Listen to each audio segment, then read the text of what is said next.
want to everything to be the same.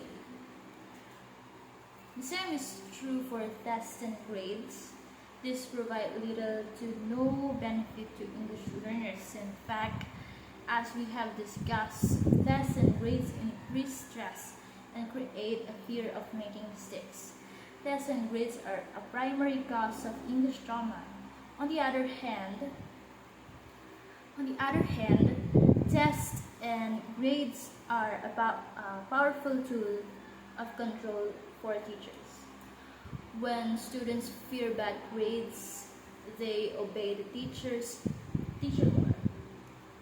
They learn that the teacher is always right because if they don't agree with the teacher's answer, they're punished with lower scores. Grades are a means of ranking students.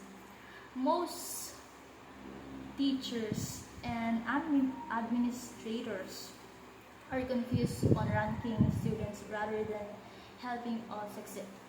In many schools, the official policy is that a certain percentage of students in every class must get poor grades. A certain percentage must get medium level grades, and only a small percentage can be given excellent grades. In other words, the system is designed to create failure for a large number of students. While working at university in Thailand, I was told directly by my boss that too many of my students had high scores. My boss insists that I fail more students in my class. I was shocked and angry. I quit the job rather than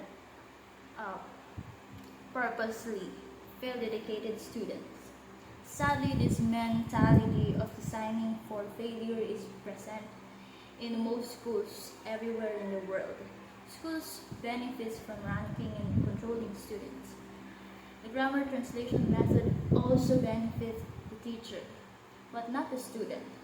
By teaching grammar rules, the teacher can simply lecture from the textbook because linguistics is a complicated subject. The teacher appears knowledgeable and thus establishes a position of superiority over the students. Even if the teacher is a non-native speaker with terrible English ability, he or she can pretend to be an expert by teaching complex grammar from a book. The shocking truth is that many non-native English teachers, in fact, speak English very poorly. By focusing on grammar, they disguise their inability to speak well. What about communication activities? Surely they are designed to help students. Actually, they're not. These activities, as we discussed previously, are unneutral. They're nothing like a real conversation, and thus do not prepare students to have real conversation.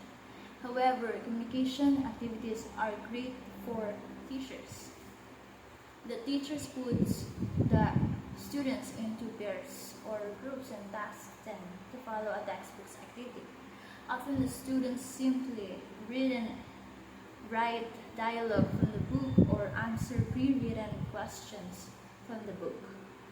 The advantage for the teacher is that once such an activity is started, the teacher can rest and do nothing while students go through the textbook activity.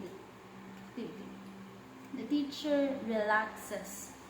It's a secret among English teachers that communication activities are a great way to waste time and avoid work. One particularly horrible version of communication activities is the use of movies. Used correctly, movies can be a powerful English learning tool. Most teachers, however, simply use movies as a way to waste time. They put They put in a movie, turn out the lights and push play for the remainder of the class. Teacher happily does nothing. The students are usually happy too because watching a movie is far more interesting than grammar. Even if they can understand most of the movie. Passive low energy benefits the teacher. Finally, let's look at the low energy situation in most schools. From childhood, students are forced to sit for hours motionless in chairs. They are told to be quiet and obedient by adulthood. Most people are truthfully trained. They accept passive lectures and low energy as a normal part of learning. Why would schools and teachers want low energy? Again, because low energy students are easier to manage.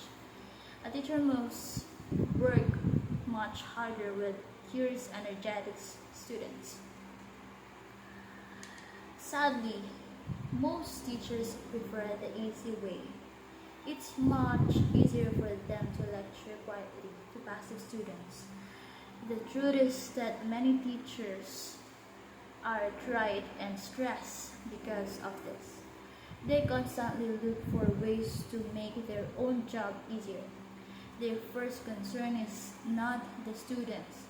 They are not passively focused on getting better results for their learners. Rather, they just want to get through their workday as easy as possible.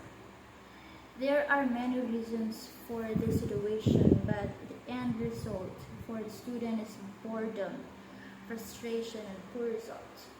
This is the ugly truth of education. This is the reason you cannot speak English well despite years of study. This is the reason you find English to be stressful, difficult, and boring. This is the cause of English trauma. This is the source of the problem. Happily, there is a solution. The internet has made independent learning easy for all. No matter where you live or what you do, it is possible to master spoken English without schools. All you need is an internet connection. In the next chapter, I will introduce the solution to English trauma. You will learn how to heal and how to finally get the results you want with English speaking.